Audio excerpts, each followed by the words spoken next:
Hey there, everybody. Welcome back to Hail Yes Recruiting Edition. Tony Garcia, Michigan football writer, Reiner Sabin, our Big Ten insider. We are here at the Big House. Michigan just beat Northwestern 50-6, but we could call this perhaps the future home, future cathedral of Bryce Underwood, the number one prospect in the country, who plays just up the road in Belleville, 20 minutes away. Earlier this week, on Thursday, he flipped his commitment from LSU, where he pledged last January, about a week before Michigan won the national title, and he has flipped that. He is now coming to Michigan, to Ann Arbor, where he is going to be the big man on campus in every sense of the word. Yeah, I mean, he's going to be the guy that everybody wants to watch. Everybody's going to be talking about. All eyes are going to be on him. I mean, he's the biggest recruit that Michigan has ever gotten, and arguably bigger than even Drew Henson. It was a monumental deal. I mean, he was on the Sports Illustrated cover back in the day. He was a two-sport athlete, football, baseball, from Brighton. There's a lot of similarities there, except that, again, with Henson, he was going against another pretty good quarterback with Tom Brady in the roster, and they have that. Michigan doesn't really have that there. No like absolutely proven guy or a guy that really can probably hold them off at the moment. I mean, obviously there's probably potential for them to add somebody in the portal, but I mean, there's possibly going to see him right from the get-go going forward if he indeed signs with Michigan. Yep, that is certainly the expectation now, right? After Thursday, after he flipped his commitment publicly, after he said he is, I think it's very safe to say he is coming to Michigan. Mm-hmm. And money talks. That is something we have learned, Reiner. Michigan had been in on this recruitment during this fall, right? And then a few weeks ago, reports had gotten out that it had gotten up to about $10 million, 4 years, $10 million. We, Free Press, reported that, confirmed that. And there was a time last week where, I'll just say it, where the belief was that I was told that Bryce Underwood was not coming here. And that was the expectation about 10, 15 days ago. But as I just said, and I'll repeat it again, the money continued to talk, right? There is now a rumor of Larry Ellison, the founder of Oracle, who is the fourth richest man in the world, getting involved. This is serious, serious money. This is serious, big ball, big business, big boys.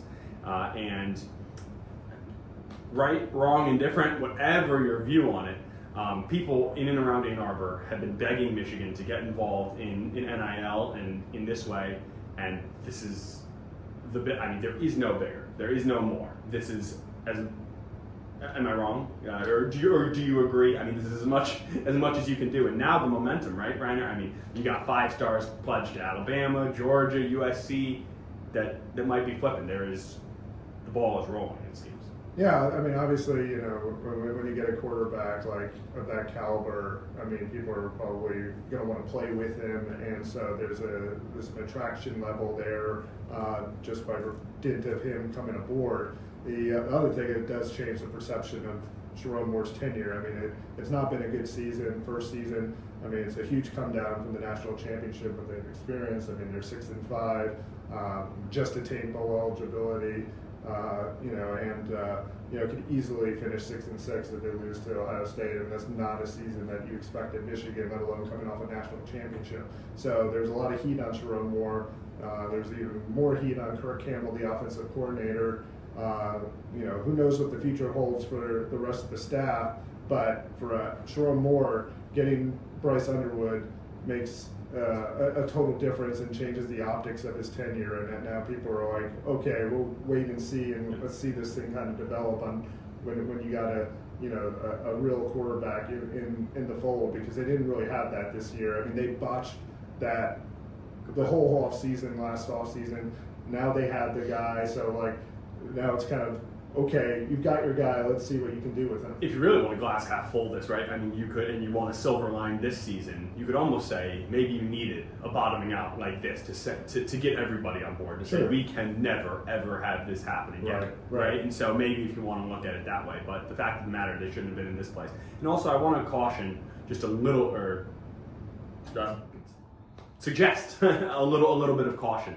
Dominic Raiola in Nebraska was the number one consensus recruit, very highly regarded, extremely talented, has started as a true freshman. They just clinched bowl eligibility today, right? The same day as Michigan. Now, there could be a ton of talent. And I'm not saying that Bryce Underwood isn't going to be great.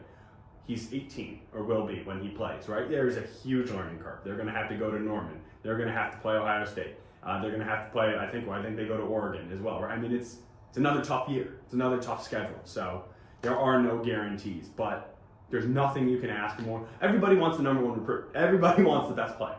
Michigan got him. And that's going to be enough for them for now. And for all the recruits some were starting to flip, I think that's good news for Andrew Marsh. I mean, that's good, and for Andrew Olish, right? Olish, Marsh, and just good.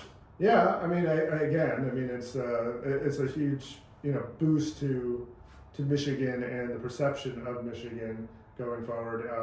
Again, also it just gives the confidence level that Michigan is going to be players in this new age of college football, where again there's going to be revenue sharing and upwards of $20 million distributed to student athletes, and so Michigan kind of saw the writing on the wall where it was going, and they decided like, hey, we're all in on this now. I mean, they seem to be lukewarm about it under Jim Harbaugh with the NIL such. I mean, again, it was the transformational over transactional that they were selling at that point. Now it's clearly there's a transactional element there, big time transactional element. So I mean it bodes well for if you're a Michigan fan to see your program want to compete against the best of the best, for these top level players. So they say it's the Jimmies and Joes, not the X's and O's. Yeah. And I think, in some ways we saw that this year. I mean, if you don't have a quarterback, you're kind of in a really bad position. And that's what Michigan was this year. Yeah, and that's what they're trying to avoid next year. And that $20 million figure with the revenue sharing you mentioned, that's just directly from the athletic departments, right? Not to mention these other boosters and these big money people who can get involved with other NIL, which perfectly within the rules of engagement these days. So there's a lot of money, a lot of power, a lot of momentum with Michigan football recruiting. So for Bryce Underwood, for Reiner, I'm Tony. Thanks for watching.